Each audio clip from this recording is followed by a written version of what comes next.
Science of Mind Healing. The rule of divinity is golden. To be wise and true rejoices every heart. But evil influences waver the scales of justice and mercy.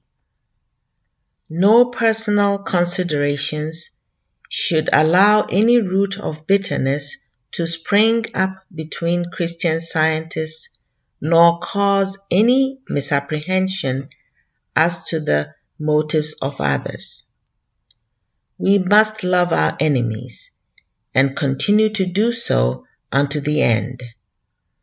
By the love of God, we can cancel error in our own hearts and blot it out of others.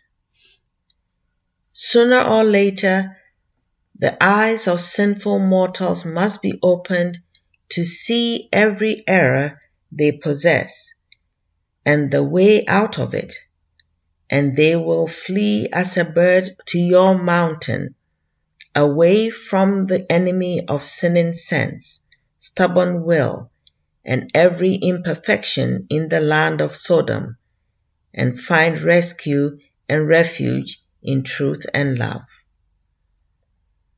Every loving sacrifice for the good of others is known to God, and the wrath of man cannot hide it from him. God has appointed for Christian Scientists high tasks and will not release them from the strict performance of each one of them. The students must now fight their own battles.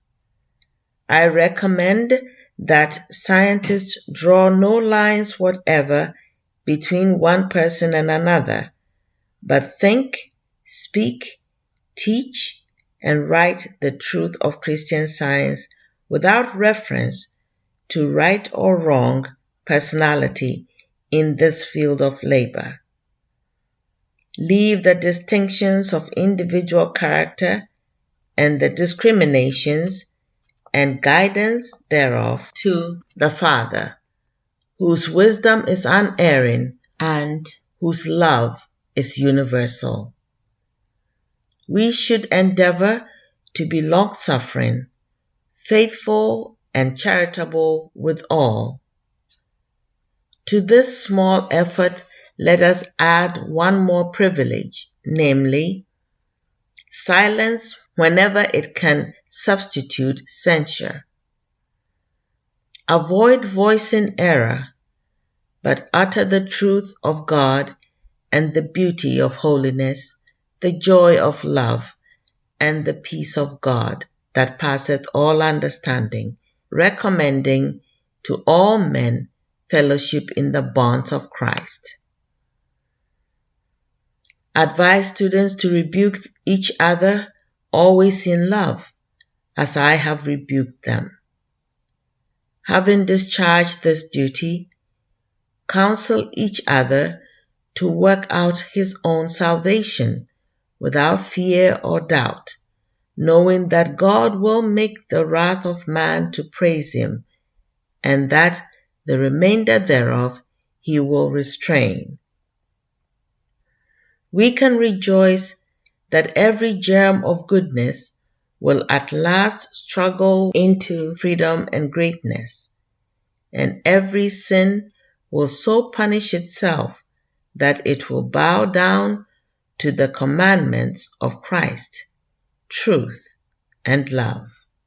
I enjoin it upon my students to hold no controversy or enmity over doctrines and traditions, or over the misconceptions of Christian Science, but to work, watch, and pray for the amelioration of sin, sickness, and death.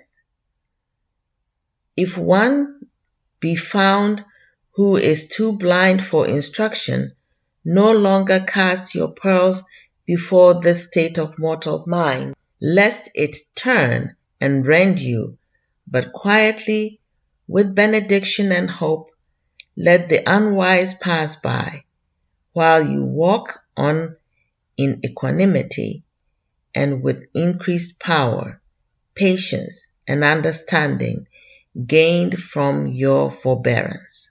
This counsel is not new, as my Christian students can testify, and if it had been heeded in times past, it would have prevented, to a great extent, the factions which have sprung up among scientists to the hindrance of the cause of truth. It is true that the mistakes, prejudices, and errors of one class of thinkers must not be introduced or established among another class, who are clearer and more conscientious in their convictions. But this one thing can be done and should be: let your opponents alone and use no influence to prevent their legitimate action from their own standpoint of experience, knowing as you should that God will well regenerate and separate wisely and finally, whereas you may err in effort and lose your fruition. Hoping to pacify repeated complaints and murmurings against too great leniency on my part towards some of my students who fall into error, I have opposed occasionally and strongly, especially in the first edition of this little work, existing wrongs of the nature referred to. But I now point steadfastly to the power of grace to overcome evil with good. God will furnish a table in the wilderness and show the power of love. Science is not the shibboleth of a sect or the Kabbalistic insignia of philosophy. It excludes all error and includes all truth. More mistakes are made in its name than this period comprehends. Divinely defined, science is the atmosphere of God, humanly construed, and according to Webster, it is knowledge duly arranged and referred to general truths and principles on which it is founded and from which it is derived.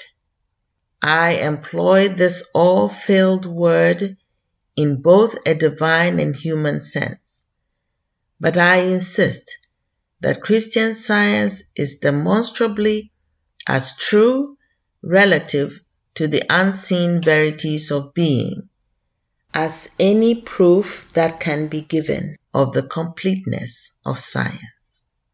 The two largest words in the vocabulary of thought are Christian and science. The former is the highest style of man. The latter reveals and interprets God and man. It aggregates, amplifies, unfolds, and expresses the all God. The life of Christ is the predicate and postulate of all that I teach, and there is but one standard statement, one rule, and one principle for all scientific truth. My hygienic system rests on mind, the eternal truth. What is termed matter, or relates to its so-called attributes, is a self-destroying error. When a so-called material sense is lost, and truth restores that lost sense, on the basis that all consciousness is mind and eternal, the former position that sense is organic and material is proven erroneous.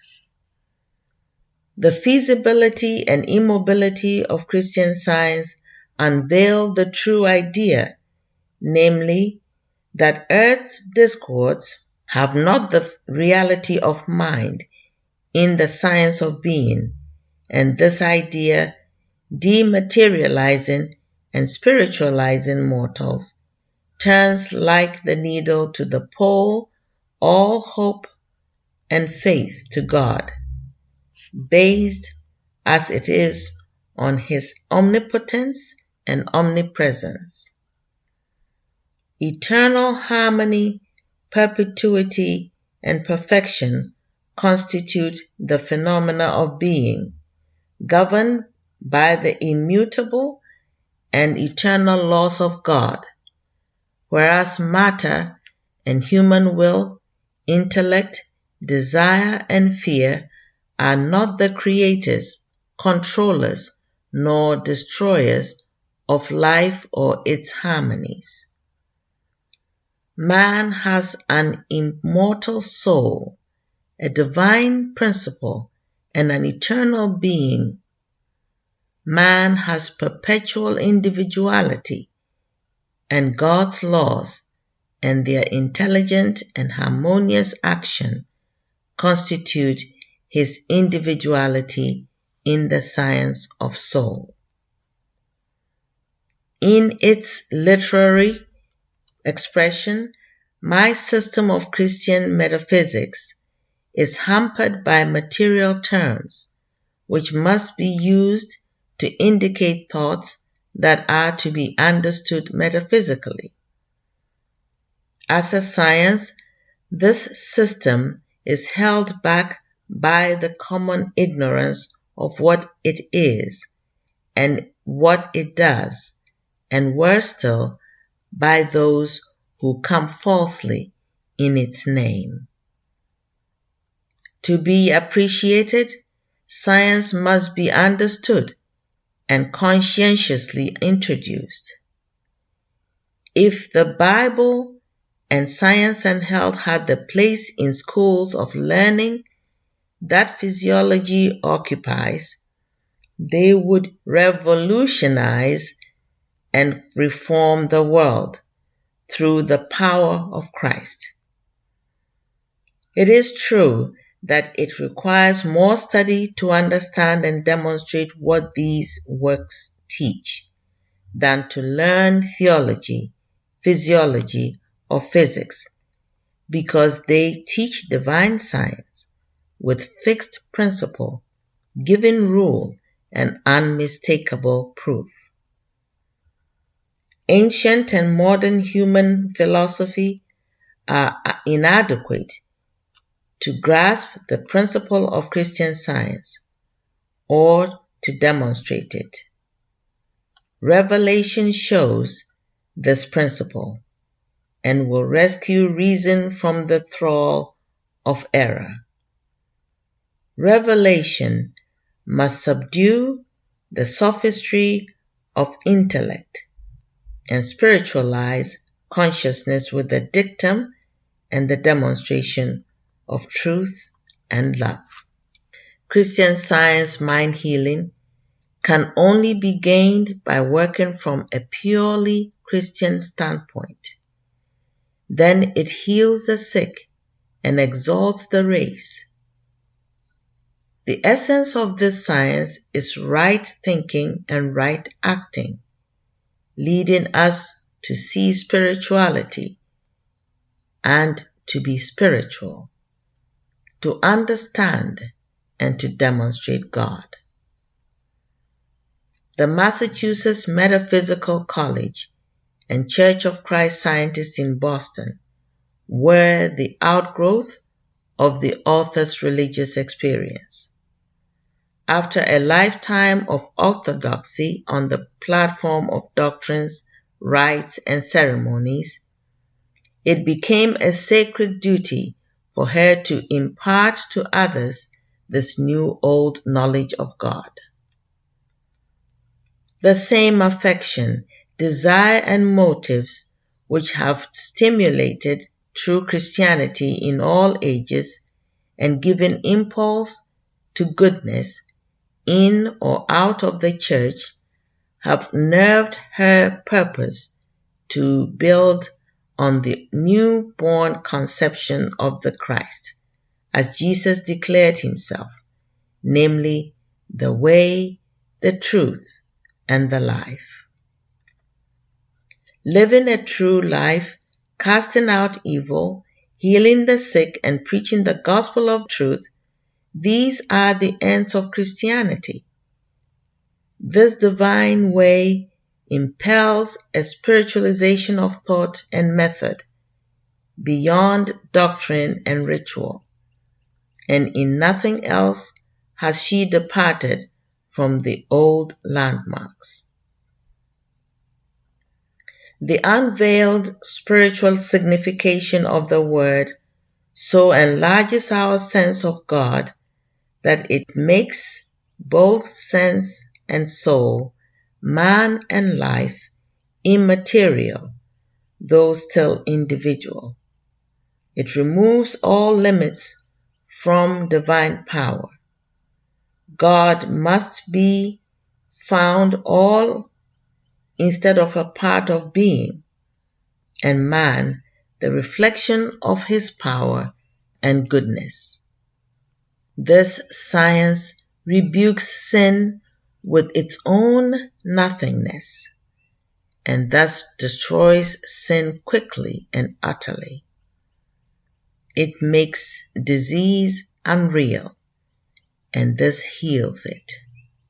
The demonstration of moral and physical growth and the scientific deduction from the principle of all harmony declare both the principle and idea to be divine. If this be true, then death must be swallowed up in life, and the prophecy of Jesus fulfilled.